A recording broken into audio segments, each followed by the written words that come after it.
Assalamualaikum warahmatullahi wabarakatuh. Di sini saya akan menjelaskan tentang sistem reproduksi pada wanita dan pria.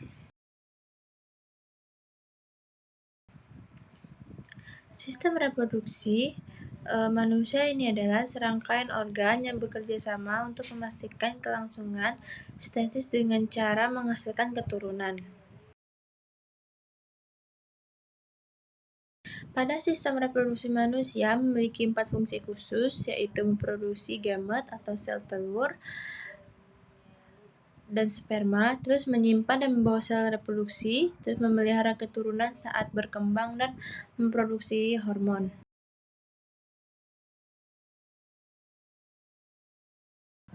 Pada organ reproduksi pria, terdiri dari vas deferens, itu membawa sperma dari testis ke uretra saat ejakulasi. Terus ada testis, memproduksi sperma, dan testosteron, hormon seks yang pria mempengaruhi perkembangan tumbuh. Terus ada prostat, yaitu memproduksi cairan yang bercampur dengan sperma untuk membentuk air mani yang menjaga dan melindungi sperma. Terus ada uretra, yaitu saluran untuk air seni dan air mani saat keluar dari tubuh. Nah, terakhir ada penis yang digunakan untuk membuang air seni dari tubuh dan menyalurkan sperma untuk reproduksi seksual. Pada organ reproduksi wanita itu ada oviduk, yaitu tuba falopi, jalur untuk telur, dan ovarium ke rahim dan memberikan tempat sperma untuk membuahi. Terus ada rahim, yaitu tempat telur yang dibuahi dan tumbuh menjadi janin selama kehamilan.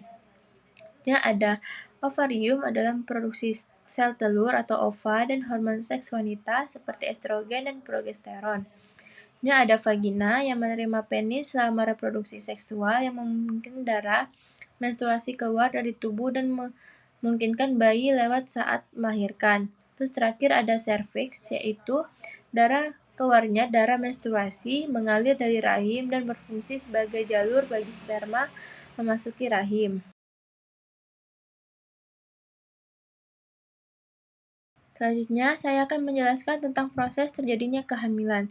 Pertama, terjadinya ovulasi. Setiap bulan, ovarium akan melepaskan satu sel telur atau ovum yang matang. Fertilasi atau pembuahan yang terjadi di tuba falopi. Spermatozoa yang berhasil mencapai tuba akan menembus sel telur dan membuahi ovum yang terbentuk zigot. Terus ada pembelahan sel, yaitu zigot mengalami pembelahan berulang menjadi morula atau bilakostea sambil bergerak menuju rahim. Terus ada implementasi, yaitu biastokista yang menempel dan menanamkan diri dinding endometrium uterus. Disinilah mulai terbentuknya plasenta dan kantung kehamilan. Perkembangan embrio sampai janin, yaitu minggu 1 sampai 8, itu terbentuknya embrio. Organ-organ dasar mulainya berkembang. Terus minggu 9 sampai 40 yaitu fase janin dan terjadilah pertumbuhan pesat hingga siap lahir. Perubahan hormon kehamilan, plasenta memproduksi hormon utama yaitu HCG, progesteron, dan esgeteron yang mempertaruhkan kehamilan dan mencegah menstruasi.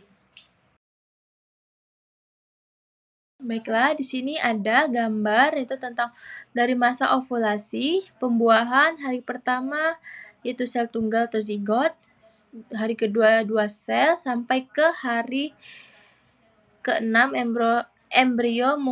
hari ke-9 embrio memulai implementasi. Kesimpulannya bahwa kehamilan terjadi ketika sel telur matang yang dibuahi oleh sperma di tuba falopi yang membentuk zigot yang kemudian berkembang dan menempel pada dinding rahim.